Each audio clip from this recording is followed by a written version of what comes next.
Hello and welcome to this week's edition of the Hooligan Report. I'm your host SM as always, and with me today I have Cruyff. Hi. Gerrard just stepped on me, sorry. And we have Bojan Count Kick. One matter, you superstar.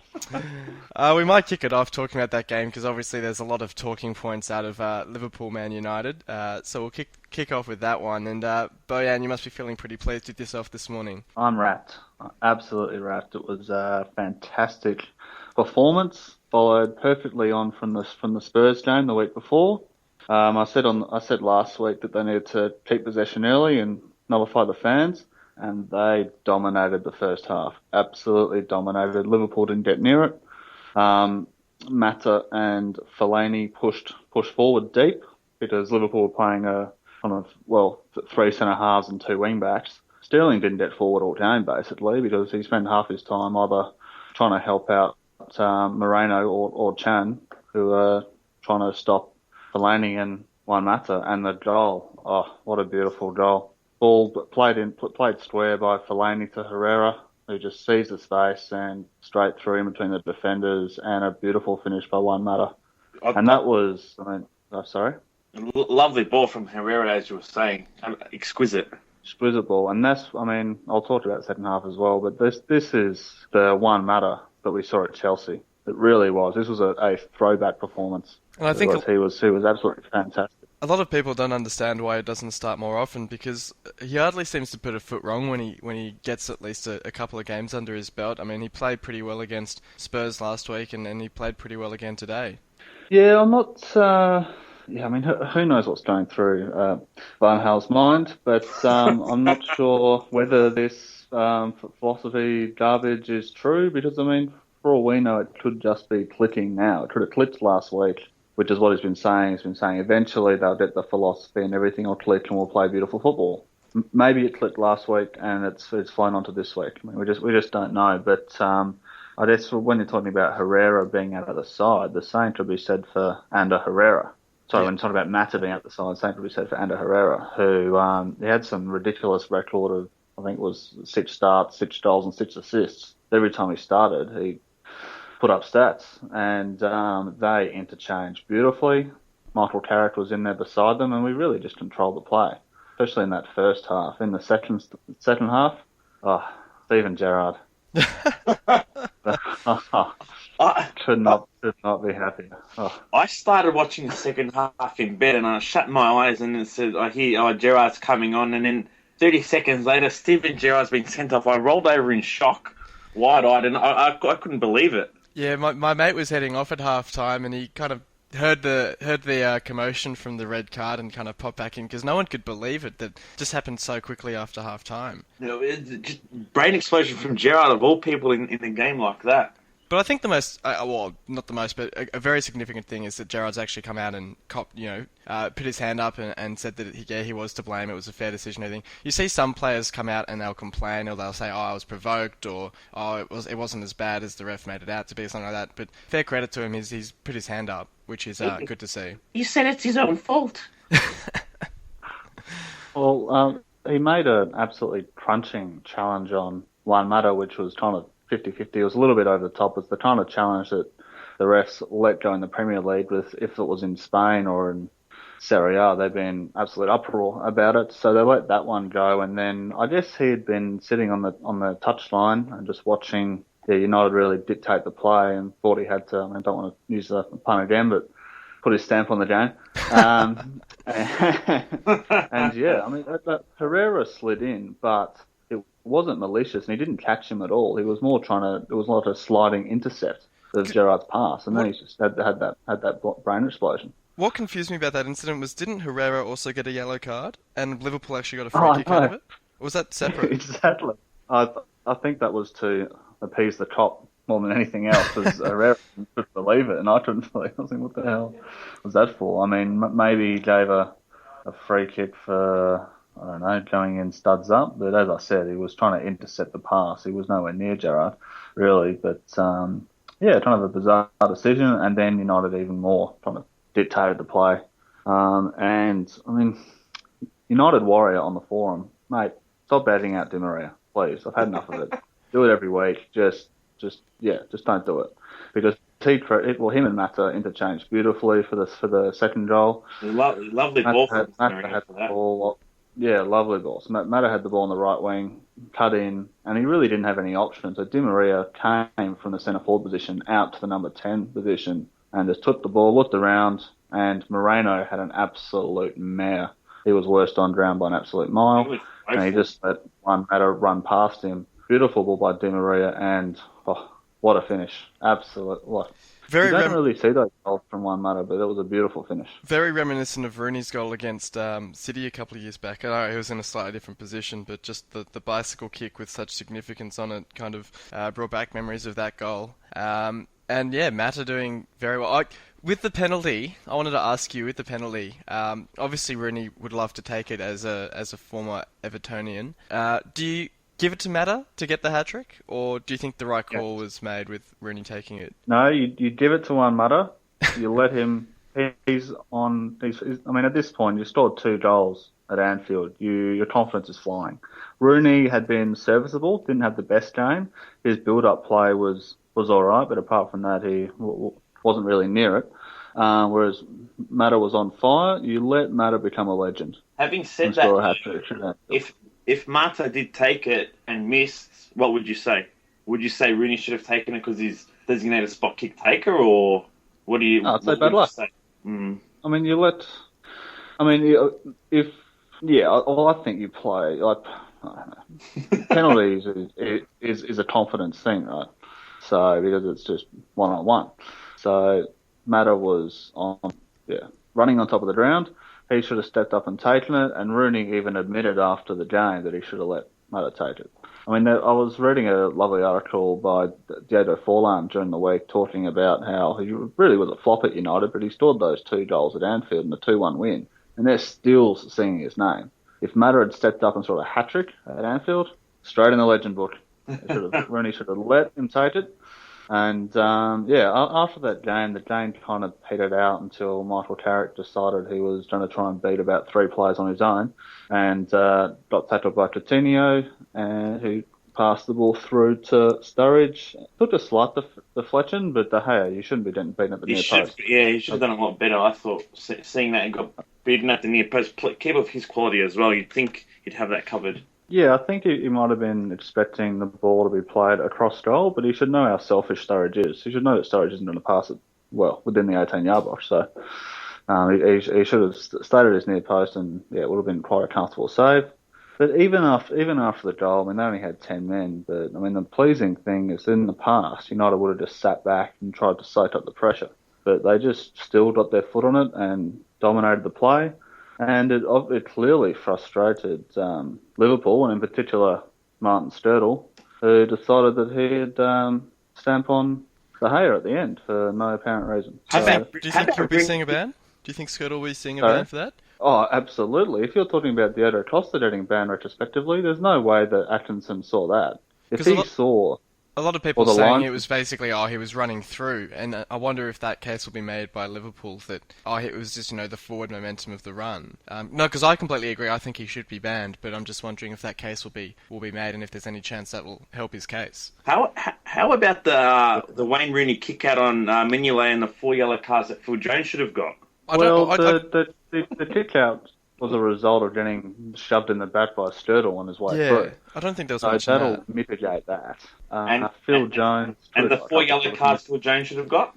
Martin Atkinson had a great game. He should referee all Man United games from now on. No, I didn't think he had a bad... I mean, the games are very difficult for the referees. As you know, I'm sure it's the same with the Merseyside derby and the North London derby. There's plenty of heat in the game. The fans are ravenous. So I thought he stayed quite composed. I mean, he did some silly things like that Herrera booking was, there was nothing there for that. Yeah, Phil Jones could have got a couple of yellow cards, but he didn't do anything as distasteful as stamping. I mean, they let things go in these big derbies generally, but you can't let people stamp all over each other. They give you some leeway because they don't want it to become some boring game. So it was a good win. It just the whole stamping thing, I hope that doesn't override. I hope Gerrard getting sent off, men out of 10 men, doesn't override the fact that it was a great performance by United. Do you think you'll finish above Liverpool now? Title charge, mate. We're well clear of Liverpool. We just need the guys above us to drop off, and we'll smash Tactics Tim next week. And then it's on to the big derbies, and we'll just run through the top four. Well, no, I don't know. But I think we've got fourth wrapped up now. Speaking of the teams above you dropping points, you might use that as a nice segue to talk about the other big game from last night, at least in my opinion, and I think in a few people's opinions, which was Chelsea beating Hull 3-2. Now, after about 10 minutes, you could have written off the game, and I was contemplating heading off to bed. Sorry to cut you off, but did you think at 2-0 down in 10 minutes, do you think it was going to... they were going to hit 4 or 5 sort of thing? Yes, it was. That was the sense of pretty much everyone, which was damage mitigation. We need to protect our goal difference now.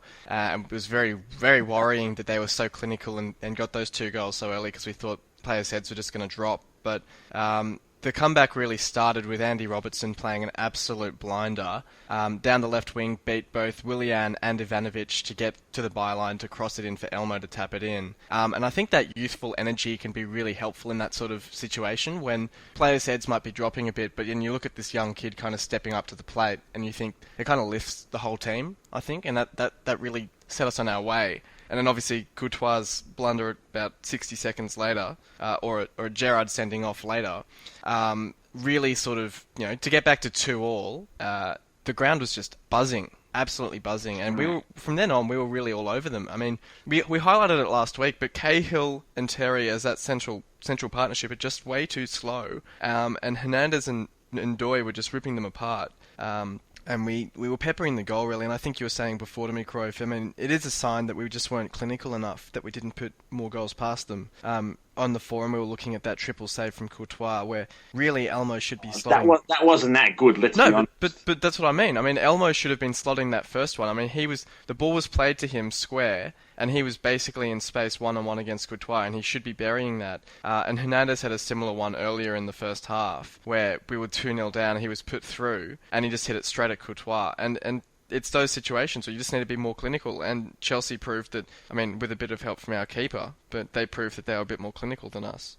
Yeah, it's tough being, I guess, a fan of a lower club, not that I know that, but, I mean, when Chelsea have players in the moves like Hazard and Costa, they paid the big money to finish those chances, and it's exactly what they did, really, at the expense of your mob. And you look at them bringing guys like Oscar off the bench when we're bringing guys like Quinn and Brady off the bench, and no disrespect to them, but they're obviously well below the talent level of someone like Oscar. And I think it was the same feeling in the FA Cup final, just to bring that up again. Who won that? But just in terms of, I think Bruce made comments after the game where it was like you guys were able to bring on players like Rosicki and Oxlade, I think, came off the bench as well, and that's just a step above what we're able to bring on, and I think that also mentally impacts the players, that these are these fresh legs coming on for your mobs that are just so much better than them, and it is hard to keep that momentum up for 90 minutes. But I mean, sorry. So I was just going to say that I thought Hull exploited Ivanovic's propensity to run forward and not trap back really well. I think his goals for Chelsea have covered up a lot of his defensive issues, where he basically makes these bombing runs. I think we talked about it earlier in the season, mate, these bombing runs, and doesn't track back and relies. I mean, that's why Mourinho plays Willian, because Ivanovic barely traps back, and Hull really exploited that. Yeah, I think the game plan worked quite well after we shifted formation. We shifted to a 4-5-1 after the 2 goals, and I think that really helped because we sort of packed in that midfield and meant that Robertson and El Mohammadi could get a bit further forward, which really helped, obviously, with that first goal especially. But I did want to bring up, I mean, we were talking obviously about the fouls in the United-Liverpool game, and you mentioned Costa, and he had a few incidents again in this game where he elbowed Livermore quite harshly from a corner, and the commentators said, perhaps that was accidental, but a little bit later on he kicked out at McGregor pretty clearly, and McGregor took exception to it. So I think, I wonder if there'll be any sort of retrospective action there, because the ref... didn't get booked? Sorry? No, the ref didn't see it. And he lashed out at McGregor. I think the ball had come in and McGregor had claimed it, and there was sort of a bundle of players, and the reverse angle shows that Costa then kind of kicked out at McGregor. I mean, there wasn't a whole heap of force on it, but it'd be interesting to see how that's dealt with. He's not good enough to get away with doing that rubbish. He doesn't seem to be able to play a game cleanly. He needs to be sort of on that edge to play well. It's a bit like Suarez, I guess. Maybe he's so angry because he's so ugly. I mean, you can kind of get away with being that much of a campaigner if you're like Zlatan. Yeah. But if you're Costa, you're not at that level. Hopefully, he either cuts it out of his game or he does it to an old school defender who will put him right in his place, and then he won't do it again. But if he was doing that to Steve Bruce back in the day, Steve Bruce would have fucking murdered him. Well, funnily enough, I mean, Alex Bruce went in with a pretty hard tackle on him, and he stayed down for quite a while. And I think the supporters took up a chant of, doesn't matter if you're from Brazil, doesn't matter if you're from Spain, if you meet with Alex Bruce, you're in for a world of pain. Which was a nice impromptu chant, but yeah, so I think it's exactly what you're saying. You had like Alex Bruce kind of leveled him up, and I think Livermore also got him back for the elbow as well. So I think he learnt pretty quickly not to try it against our players because, you know, we're not an Arsenal, we're not a Man City. You know, the players will be a bit more dirty per se to level things up like that, which was good to see, I guess. Yeah, absolutely. I mean, you can't let these people like Costa bully your central defenders at all. In fact, you should. I mean, traditionally, your kind of mid-table and below teams would be kicking lumps out of the star forward, not the other way around. Yeah. If I was in charge of a mid to lower table club against the big teams, I'd tell them just try and disrupt their players as much as possible. Kick them if you have to. I mean, rough them up a bit, and I mean it works for Stoke. So I mean, I don't know why more of the small clubs don't do it. Well, I think you see it a lot on players like Hazard. I mean, There were a couple of incidents last night where I could have seen it easily being a free kick to Hazard or Willian or players like that, but the ref did let a lot go when we were being a bit more physical, which obviously from my point of view I was happy to see because it meant that we could sort of physically impose ourselves and make them think twice about, trying to do a bit of a silky nutmeg or something like that. But you do see it a little bit and like West Ham used to do it a bit as well. They're changing their colours a little bit now. But no, I agree. I mean, that's obviously the way you've got to stop them. If you're not as skillful, you need to show them that to get through you, it's going to hurt them. So, no, it was a good performance from Hull, I think, and we can take a lot out of it for the last run of games. And obviously, with all the sides below us losing, it really helps sort of mean that basically you strike that game from the record as far as we're concerned in terms of the points total. But from the confidence point of view, hopefully that really pushes them forward. But Chelsea have looked pretty weak lately. Do you guys see, like, obviously, I mean, playing against a better side, they could have easily lost last night. The sooner Cahill's benched, I think, the better for them, with Zuma coming in. But do you see any chance that the title race could open up a little bit? I'd like to say yes, but I think the proper answer is no. It's I can't see a Mourinho side slipping and conceding. I have 5 points ahead, I think. Yeah. I can't see them slipping, and they've got a game in hand too. It would be an absolute disaster if they lost it from here.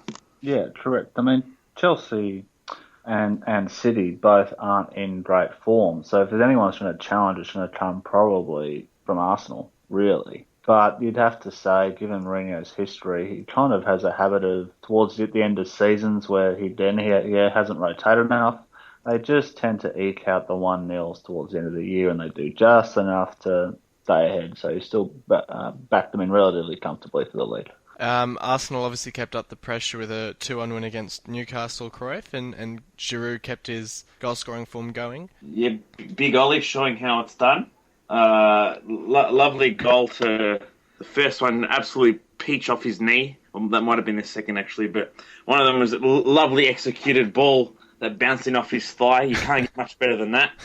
And the other was a header, which, I mean, Giroud, I think he's flying under the radar. I think he'd be underrated by a lot of fans that don't go for Arsenal. I mean, I think he's got 7 goals in his last 6 games or something, and he missed 3 months with injury, and I think he's got 12 league goals. So, I mean, you wonder how we would have done if he actually was playing the whole season and didn't miss 3 months through injury. But, I mean, I'm glad that he's in ripping form, and he's part of the reason why we're doing so well. Is it Groundhog Day? Because talking about Arsenal strikers playing the full season without injury brings me back about 3 or 4 years.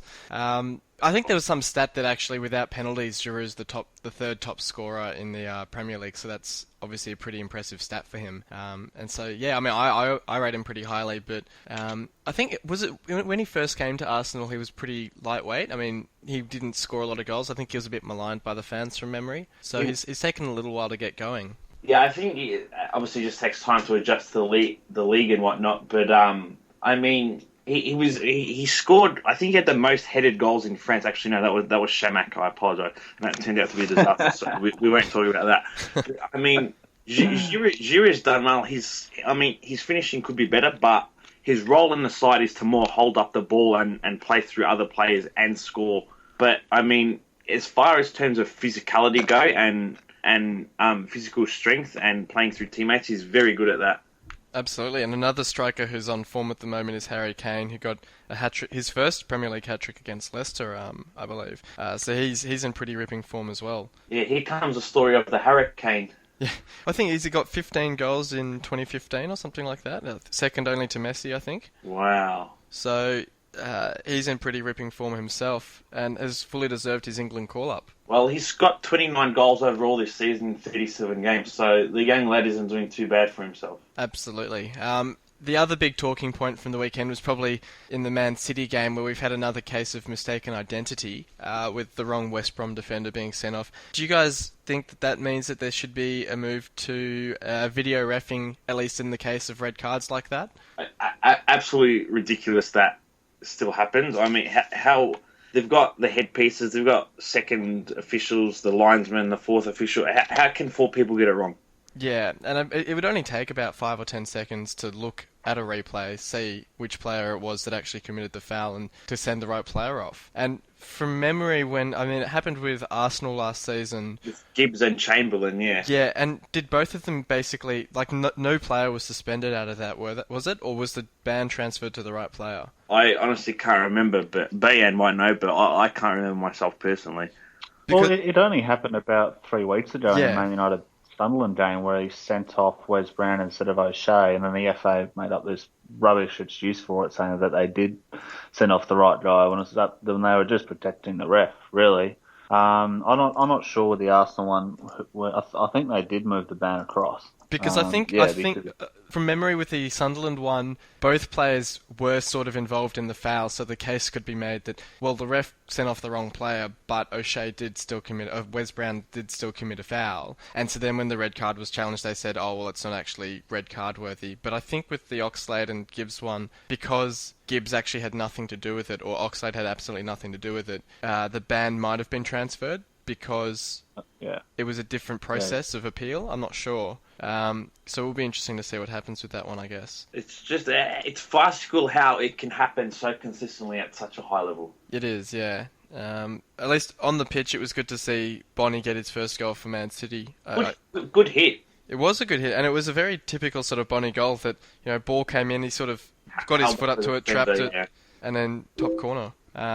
I think there was some discussion on the board about whether or not he was a waste of money, so I think it was a very timely goal as well. I mean, he was gone for African Cup of Nations, and then he wasn't playing much, so it's been good he's been given a chance to prove himself, and you wouldn't see why he won't start next week. Or the week after, with the international break. The week after, absolutely. And we'll start talking about the games from next week, from the next fortnight now. We've actually got an extra game next week, if I'm counting this right.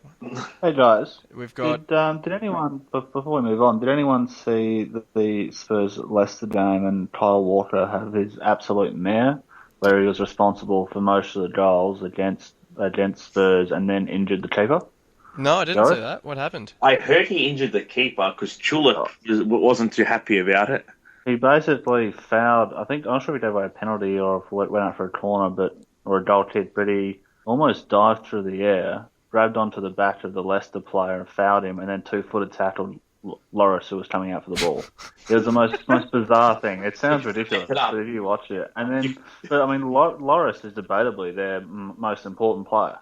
So without him for the rest of the year, I don't know if he's out for the rest of the year, but he was clutching at his knee, I'm pretty sure. Not that flash, but if you got a few moments, check out that replay. It's quite amusing.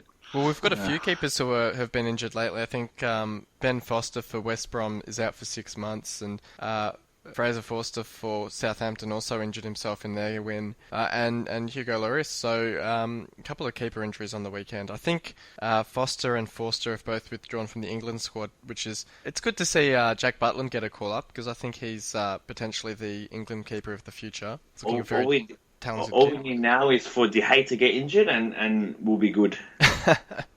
Oh, don't wish injury on other players, mate. Come on, that's poor form. It needs to happen. Arsenal needs breathing space. Breathing space? From who?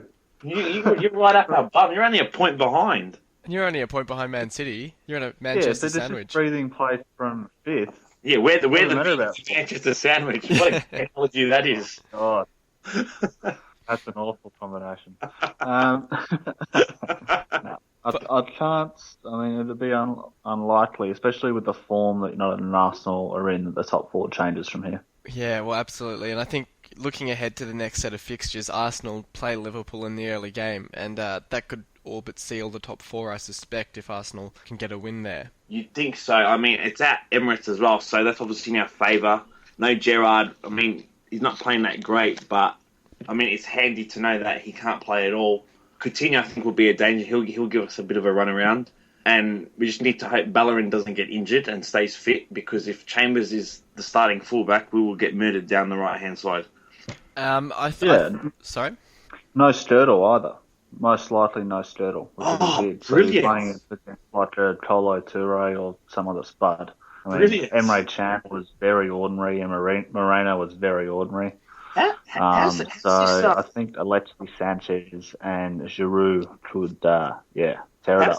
Career best form Coutinho's in, but somehow Silva has more goals, Mata has more goals. I mean, Cazorla has more goals. I don't understand these Liverpool fans waxing lyrical. He's certainly come good this season, I think, and he's scoring a lot of long-range goals, which obviously makes them look a bit more spectacular, but I think he's still a little bit behind those other players that you mentioned. Definitely. I think the other one to shine a light on is Sturridge, who's struggled a little bit since he's come back from injury. I mean, he's a clinical finisher, and we saw it again on the weekend with his goal, but apart from that, he wasn't too involved in the play. I mean, he held the ball up a little bit, but he wasn't too effective, and he's really struggling as well. Yeah, I mean, he was gone for what, 3 months, 4 months?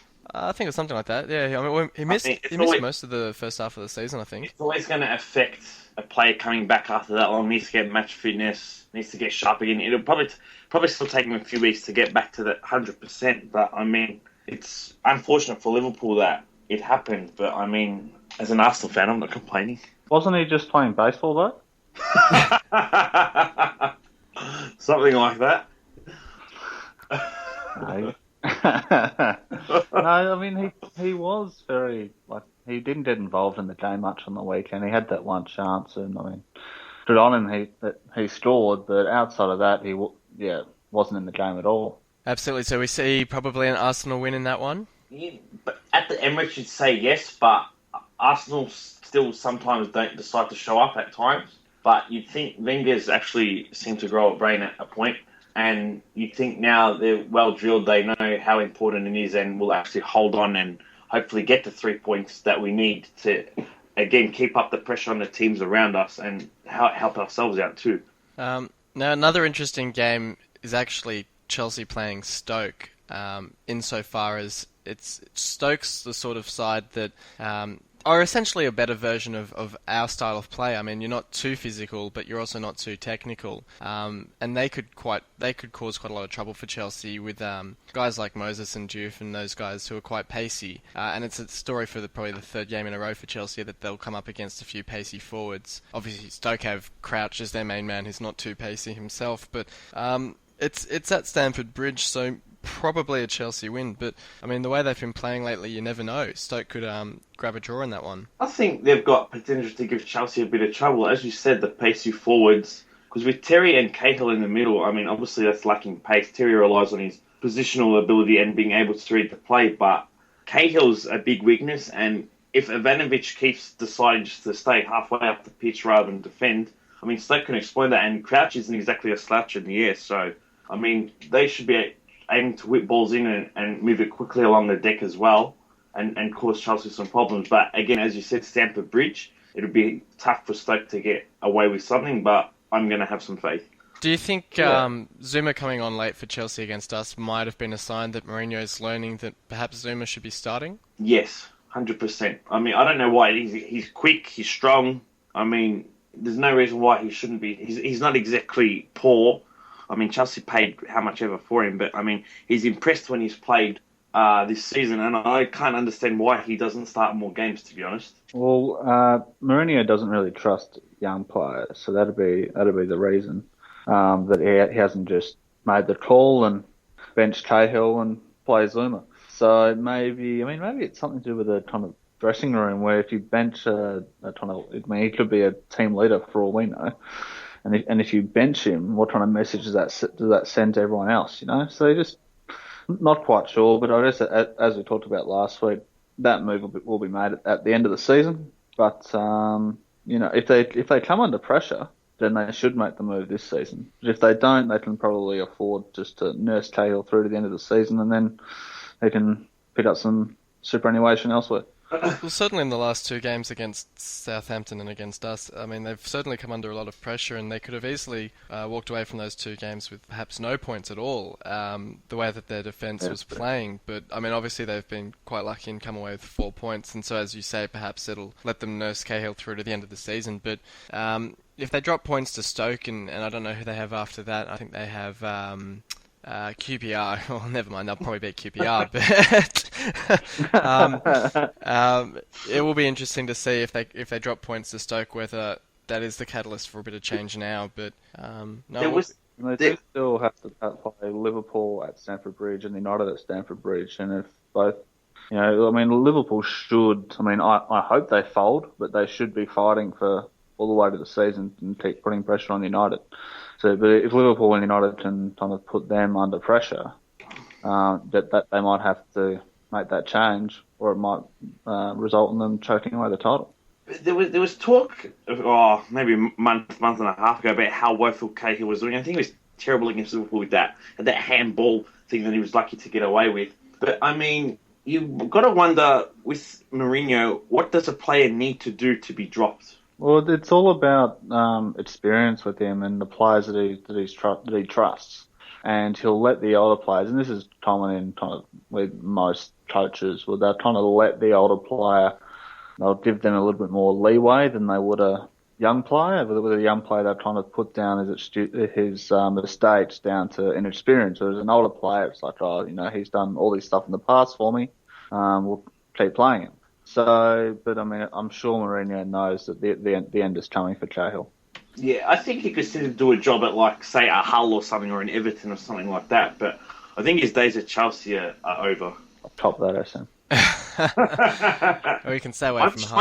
I'm sure SM would gladly take Cahill. Oh, perhaps. We've got Michael Dawson as our pensioner centre back. We don't probably need another one. No, our centre back stocks are pretty well stocked. I think you're right, though. I think someone like an Everton could use him.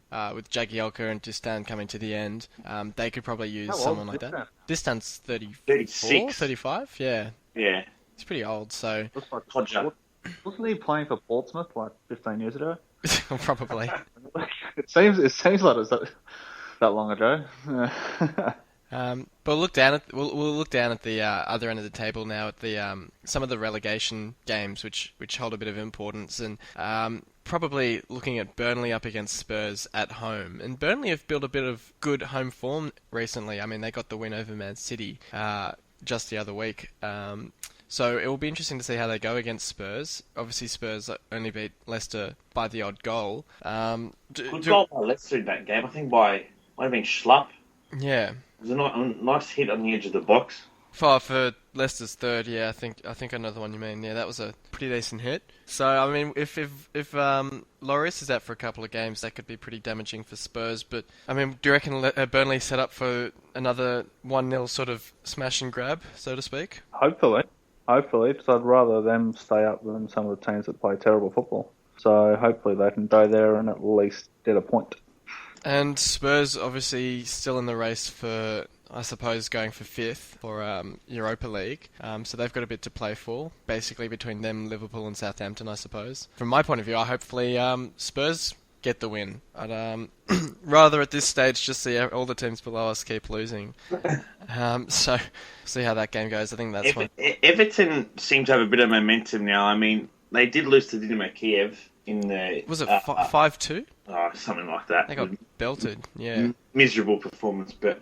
I mean, I think Everton won last week in the League Two, if I'm not mistaken. They did. They beat... who they beat? Newcastle. So, yeah, it looked like they've got a bit of momentum and they should do enough to survive, but it wasn't looking good for them a few months back when they were playing this turgid, horrid crap that they seem to be dishing up, and they found... I think they were in the relegation zone at one point. Yeah. But, I mean, it seems that they should be pretty safe now, and I mean, I can't see QPR escaping. I think basically the relegation battle is from Hull down. West Brom on 33 points are probably safe. 8 points clear with 8 games to go. Yeah. But I think everyone from Hull down, because obviously Hull only 3 points ahead of Burnley. Villa level on points with them, and Sunderland 2 points behind. I think Villa might be alright now too with Sherwood in charge. Yeah, well, it was interesting to see they lost to Swansea, obviously courtesy of a very late goal, but from my point of view, hopefully Villa drop a few more points yet. But I think Sunderland are probably the main worry of going down. And they've got the Tyne-Wear derby this week, or the following week. Another game that Sunderland will probably lose. Well, traditionally, I think Sunderland's actually managed to win those. Yeah, they usually win. Especially with a new manager. One of the reasons, it was one of the big gripes that Newcastle fans had with with Pardew, is the fact that he never won a derby and usually got beaten like 4 or 5-0 in the derbies, irrespective of where the two clubs were placed on the table. They just get belted in the derbies, and if you're living on Tyneside, you got to cop that twice a year. It's not much fun. And I think the regular joke about the Sunderland boom-bust cycle is that they'll bring in a new manager who'll get a very convincing derby win, and the Sunderland fans will just fall in love with them, and then it'll all fall apart again. So, right on schedule. I think it's Dick's turn to win the Tyne-Wear derby, but hopefully, from my point of view, Newcastle can get a win there. But speaking of Dick, did anyone see the? Did anyone see the picture of him on the touchline? Where he was pointing to his left wrist. I don't look at pictures of Dick, sorry. he was pointing to his left wrist at an imaginary watch to sort of indicate how much time was left, without realising he was actually wearing a watch on his right wrist. So it doesn't seem the brightest dick in the box, but... in the bad. Do you look at Dick often? Look, I tend not to. I don't like the look of Dick. I don't think he'll do enough to keep them up. Gee, that's a pretty ballsy statement. Well, it was pretty ballsy of him. Get them up the Sunderland fans will go nuts if they hear that. Well, on a semi-serious note, it was pretty ballsy of him to bring Adam Johnson on in the game. What's your opinions, guys? Of obviously he's innocent until proven guilty, and he's returned this week for them. But I think it's still a bit unsavoury to be playing with those sorts of charges over his head. I agree with what you're saying, but at the same time, as you said, innocent until proven guilty, and he's not exactly a poor player. He's handy player to have in your squad at that sort of level. So I can see why he named him on the bench. Maybe it'll try and just clear his head and stuff like that.